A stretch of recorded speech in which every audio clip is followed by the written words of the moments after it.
Yeah, I'd open with thanking the fans again for Saturday. What a great atmosphere. I enjoyed being back in Sanford and certainly enjoyed getting to be around Chris Hatcher and his program and a good friend. Now it's on to South Carolina for us, an SEC East rival that we get to play each and every year. Going to an extremely tough environment to play in with a lot of guys that haven't played in any kind of environment like that. The Mercedes game was probably 70–80% Georgia fans, so it'll be our first chance to play on the road, first chance to play SEC opponent, and looking forward to an opportunity to play these guys. Raise your hand, please. Kirby, just a few housekeeping notes. Anything on AD? Any update? Do you think he'll be able to practice today? And then also didn't see William Poole on Saturday. Yeah, definitely. AD will not be able to practice today. We're hopeful that he's able to make it. Ron's optimistic, but you know how that goes. It's more about where he goes and where he's at. And we'll see on Poole. Right now, he just wasn't in the lineup to play.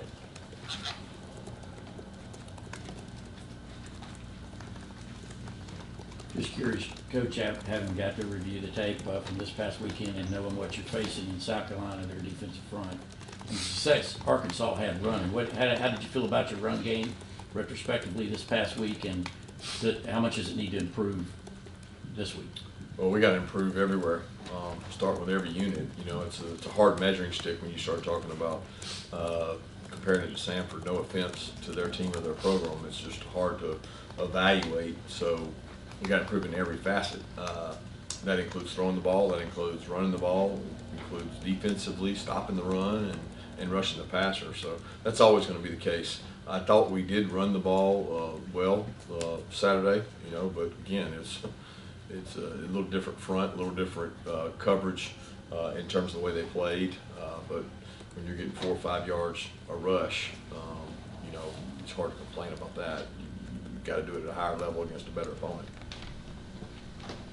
Yeah, Kirby, kind of following up on the run game in the red zone, how much do you kind of view the run game as the key to getting things right in the red zone, being able to run the ball, spaces condensed and everything like that? I think you got to have a run game to win tight ball games. You know, to be a good physical team. And there's not a lack of confidence in our run game for me. I think people look at statistics and that's all they look at. I look at it as what have we asked our guys to do. And there's a lot of things, no offense, that you guys don't understand about football. You know, when you talk about passing and yardage, I would say probably 30 to 40% of the plays you're calling a pass or yardage is a run play. And they could be very successful run plays. The question is, are they more successful as a run play, or are they more successful when we decide to throw the ball out of that run play? So the evaluation for us is those plays are running plays. And a lot of times we put them in rushing yardage because they're actually replacing rushing yardage. I know that's really complicated, but that's the way we look at it. So we're not evaluating it just alone on how many times we rush the ball. Kirby, I have some of those you talk like what they call the long handoff, the high percentage passes when you're talking about substitute equivalents. I wanted to ask about Spencer Rattler though, and I'm sure you saw the film. Some of those deep balls he threw. I mean, how much alert does your secondary need to be on for him and that South Carolina receiving corps?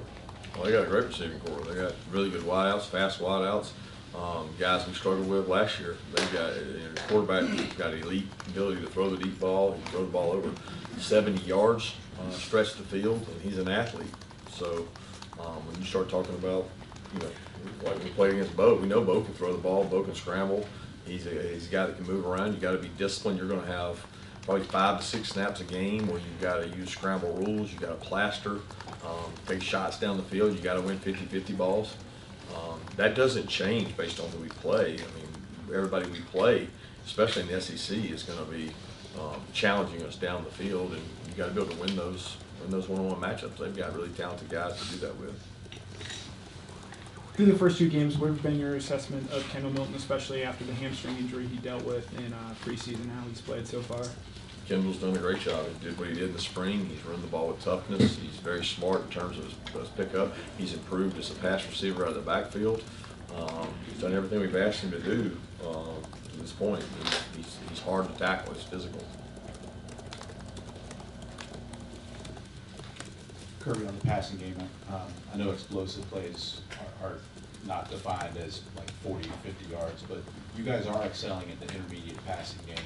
Is that ideal? Is it by design? And can you think you all can sustain that?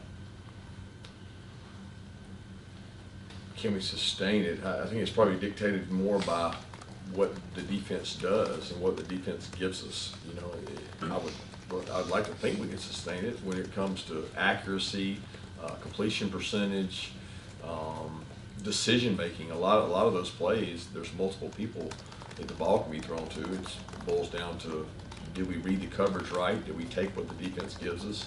Did we hand it when we should hand it? Did we throw it when we should throw it? Did we? A lot of things involved in that. You know, I would certainly think we can maintain that, but it's going to take staying healthy. It's going to take protecting the quarterback. It's going to take protecting the football. But that's the expectation. Yeah, Kirby, you mentioned Bo when talking about Spencer Rattler. Does facing a guy like Bo so recently help at all when you're preparing for a guy like Rattler, or is it, you know, is the page kind of completely turned like two different guys? I think it helps anytime you face an athletic quarterback. We face one every day, you know, so it's like one of those deals that you get better the more you face a guy that has athleticism. Spencer's a little different than Bo. I mean, he's a really good athlete. He's got great arm strength. He's got a lot of playing experience, but each guy is different because their offenses are different. Kirby, the last time you guys played in South Carolina, it was a COVID year, so basically nobody on this team has played in that bonkers environment.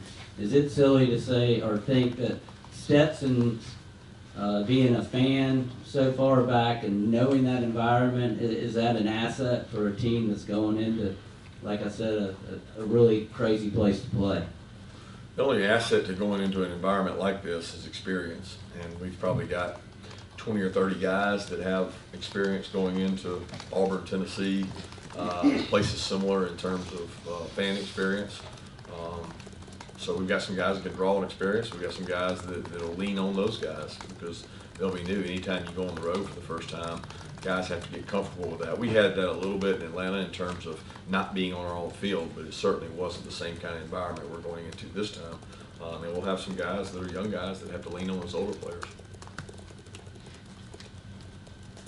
Kirby, how would you describe your offensive identity, and how has that evolved over the years that you've been here? It's evolved based on the players, and that'll never change, right? So when the strength of our team is the backs, then we feature the backs. The strength of the team is the tight ends, you try to feature the tight end. The strength of the team's quarterback, O-line. You know, right now the strength of this team is probably its depth up front, experience at quarterback, and distribution of the ball across the entire offense to make you defend 53 yards. So the evolution is based on what players you have. You guys are ranked #1 in the AP poll, and talking with Cedric, it was sort of met with a shrug. What does it say about your program when you've gotten to that point and it's not that big of a deal to be the #1 team in the country? It's never a big deal. It only matters at the end of the year. I don't know that we've spent many weeks outside the top 10, and it never mattered whether we were inside the top 10 or outside the top 10. It just is irrelevant. I mean, it's a lot more worried about how we execute a combo block than I am worried about what we're ranked. And hopefully the kids are the same way. Hey Coach, just wanted to ask about Tyron Dawkins, given that he is from South Carolina. You said when Channing Tindall went to play, you signed him as a captain because you understood how much that game meant to him. This is Tyron's homecoming game. I was wondering if you've been seeing him approach the game differently in practice and such. I hadn't seen him yet. So, I mean, it's he approached it the right way last week, but literally we have not seen the guys yet. You know, I know he'll be excited. He's going back to play in South Carolina. He is from there. He's not going to be a captain this week, but Guy does a great job for us, and we'll see how he approaches the game as we start practice. Coach, you just mentioned that one of the strengths of your team is your depth up front. What have you seen from rotation guys like Amarius Mims and Willock? And when it comes down to its more marquee matchups, how many guys would you like to rotate up front? Well, it depends on how guys practice. You know, you'd like to think guys separate themselves in games, but I get a better evaluation of those guys Monday, Tuesday, Wednesday than I probably did Saturday. And we'll continue to evaluate it and see who plays well and who competes. And we get to go against a really good team for 3 days in practice before we go against another really good team. So we'll figure it out.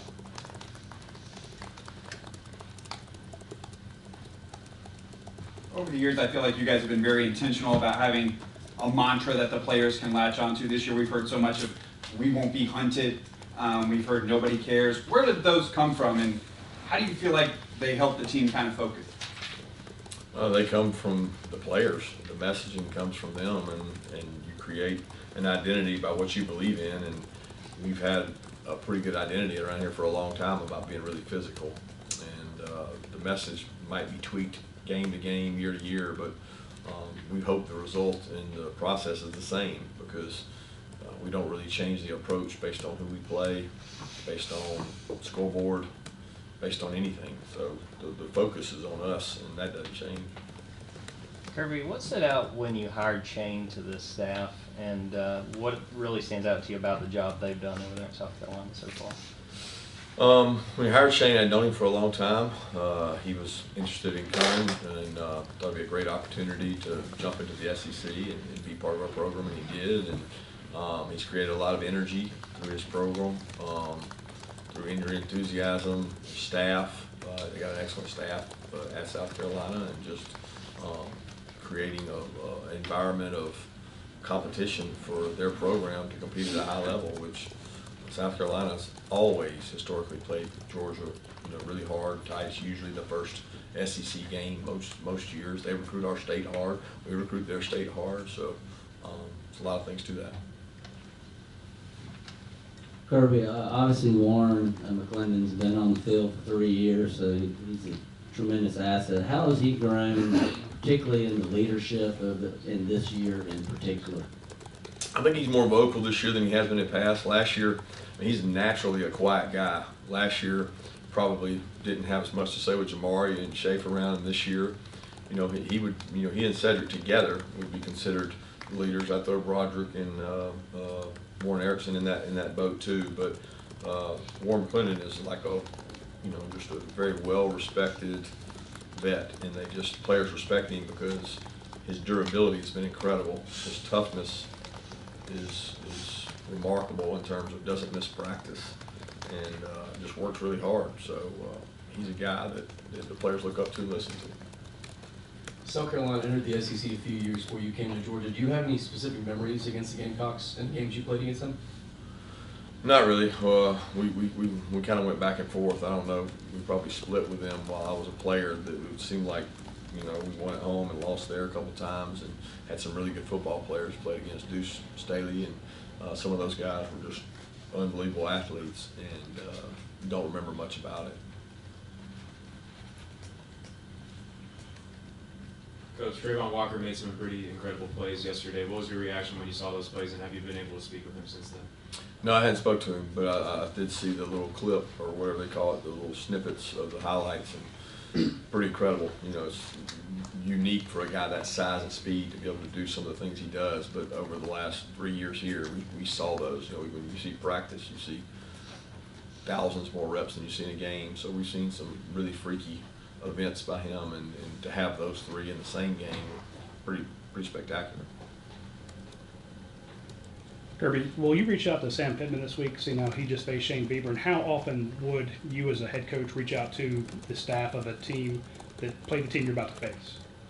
Probably more as a position coach or a coordinator. That's a very common thing to try to reach out, talk to people, see if there are any nuggets, anything you could learn. They learned maybe in game, maybe how they look on the hoof, pace of play. Things like that. I think as coordinators, you like to talk to the other team when you can share ideas and things like that. But as far as Sam and I, we text every so often anyway. Kirby, I know a lot of preparation, but do you allow yourself a little bit of time? I think the majority of these 48 Georgia guys in the NFL you coached or developed, or guys like Tate Crowder that are now budding into stars. And then I guess secondly, not a scoreboard watcher, but when we see a Notre Dame lose to a Marshall or an A&M lose to an Appalachian State, is that something that makes it pretty real for your players in terms of maintaining that standard regardless of the opponent? On the NFL front, I haven't talked to any of those guys. I try every now and then to shoot a guy a text. when I think about them. I'll be honest, it hits me more when I'm watching our tape, you know, a tape of us playing and one of them's on it, meaning you go back and watch an opponent from the year before, watch South Carolina game last year, and DK has a pick, and you know, I send a text to him, or, you know, watching Sanford, saw Roquan Smith play in Sanford and shoot a text to him, thinking about him from when he was playing, but not necessarily because I don't get to watch NFL games and communicate with those guys. But and then as far as the upsets and stuff, guys, that really doesn't, it's part of college football. It can happen to anybody on any given day, and I really try to focus my attention on how we get better. That's all I concern myself with is what are we going to do today at practice that gets us better, because I'm not worried about tomorrow's practice or Saturday's game until I get through today's practice. Coach, saw that Malachi started this past game, but obviously Dan Jackson still playing a lot, Chris is playing a lot, and several other safeties kind of in that rotation. Can you just talk about the back end a little bit and how you see that going forward with Malachi obviously needing to get on the field, but having such an experienced guy in Jackson? Yeah, Dan, uniquely, he doesn't have a ton of experience. He got to play some last year. I don't know that he started any games, but he does. He got to play in our dime package. So he gained some confidence from that. He's got 2 pretty good years of practice under his belt, which usually in our system you get to where you're comfortable and you don't require 100% of reps to get ready if you've been in the system 2 years. So Dan's in a position where we feel like he knows what to do, but Dan can still grow and get better as a player. Chris played a lot of football for us. We had the luxury of trying to help Chris take care of his body and have a good year and be productive by, you know, putting his reps at 75%. And then Malachi needs all the football he can play. He still hasn't seen everything, done everything. Tremendous talent, and continues to stay level-headed and work really hard. Back there, David Daniels, a guy that I really think has had a good camp. He had some good plays against Oregon. He's shown confidence. He knows our defense. He's playing with more confidence and awareness, and we need him to keep getting better. When you make a lineup change like that and someone's going to start and someone's not going to end up starting, what are those conversations like with the players? And for the guy that ends up not starting, what do you do to sort of make sure that you are able to keep him engaged, knowing that he's probably still going to need to help you at some point?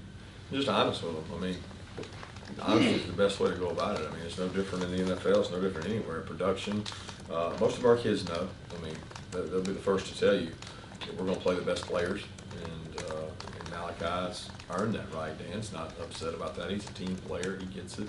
Dan has a major role in our special teams units, and he continues to play on defense. So you're one play away at all times.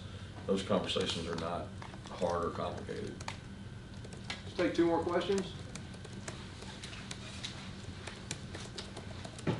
We saw it on Saturday some when AD went down, but you know, when a guy like Dylan can come in and perform in that spot, you know, how important is a young guy like that to come in and take AD's role a little bit? Yeah, Jackson actually went in and played, and I thought Jackson did a good job in the moment, and Dylan got to play as well. You know, it's hard to play just 2 or 3 wideouts in a game, especially early in the season when the temperature is such, and you're trying to get guys in game condition. So we have a lot of guys that play a wideout. We've got several young players that are really talented, Dylan being one of those that got to grow up, and the best way to grow up is go play. So we're going to keep getting those guys better and keep giving them more opportunities. They got to be able to play in the moment.